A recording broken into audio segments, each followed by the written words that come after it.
The Splash-o-matic is a lightweight shooter that has been part of the Splatoon series since the very first game. It may not always get the recognition it deserves, but it provides valuable support and freedom that will make a lot of other weapons jealous. So let's discuss how to get the most out of this weapon in SalmonRun.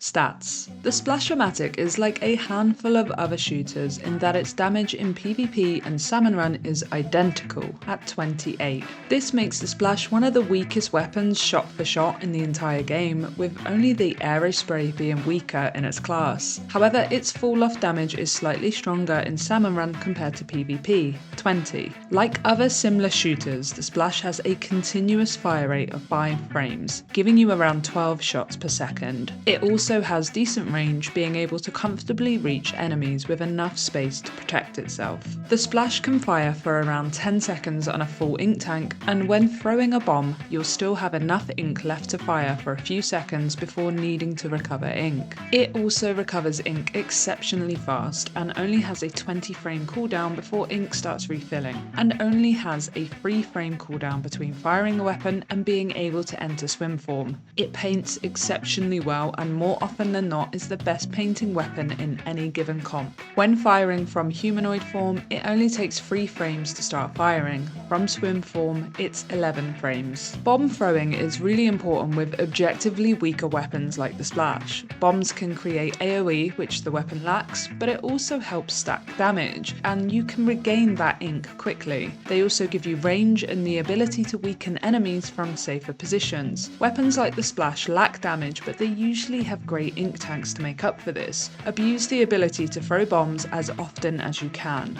The thing that makes the Splash unique when compared to other similar shooters is that it has no shot RNG. It is 100% accurate all of the time. This also includes when jumping. This is obviously way more valuable in PvP compared to SalmonRun, but it is still extremely useful. Think about when you have to jump and aim over other enemies. Other shooters may lose accuracy here and miss an important boss cycle. With the Splash, if you're accurate, then the weapon is accurate. It's worth remembering this when you're allocated this weapon because it's a feature that not a lot of weapons in the game have, and I guarantee will save you at some point.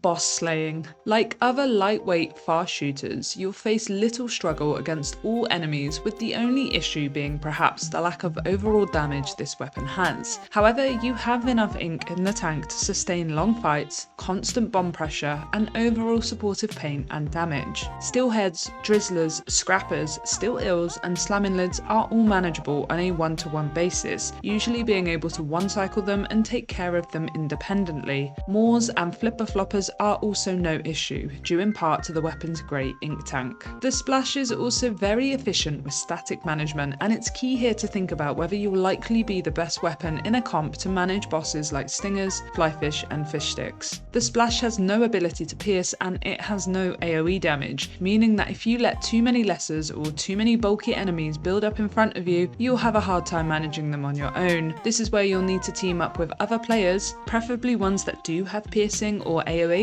or make a concentrated effort to reduce the amount of bulky enemies you allow to stay active on the field at any one time. The Splash is great and it has an ink tank that can maintain prolonged fighting, but it isn't that strong, and you will spend a lot of time with enemies like big shots, cohocks, and even drizzlers, so be mindful about this, and as always, deploy specials if you feel like you could use some help. For night waves and king fights, you'll likely find yourself flexing to whatever role is needed. Sometimes this will be paint support, but other times you might need to take more aggressive fighting positions. For rush and grillers, I often find I'm best suited to filtering, managing small fry, running for far eggs, and covering for my teammates if they need to recover ink or charge their weapons. For the kings, it's all of the above, but this time you get to throw eggs for damage. Do whatever you think is needed here, but don't forget to shoot at the kings whenever you have the chance.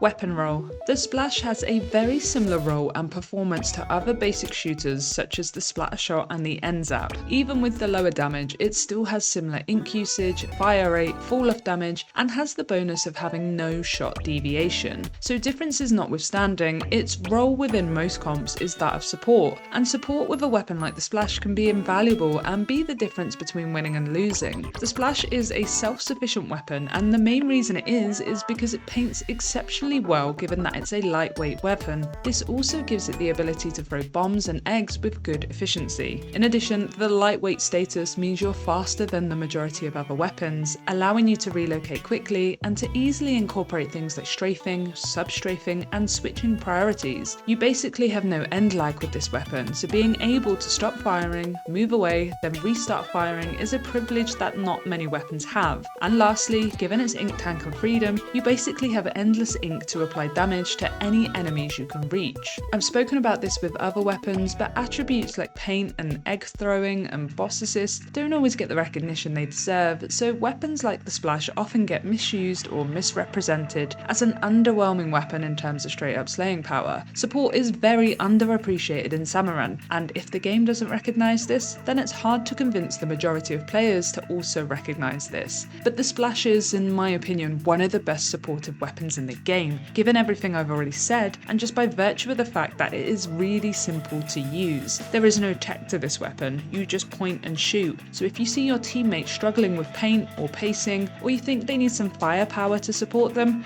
then that's what you need to do. Its shooter privilege and versatility means you can always be doing something with this weapon, and that does mean it's possible to take a slayer role should you need to. Oftentimes you're the only shooter in a comp, so it's likely that you'll have other weapons with you that can only slay, so it might be best to recognise when your teammates need support instead of DPS. This means that if you're not constantly painting, constantly damaging enemies, constantly throwing bombs, or constantly throwing eggs back to basket, then you've got to ask yourself, are you really being as supportive as you could be?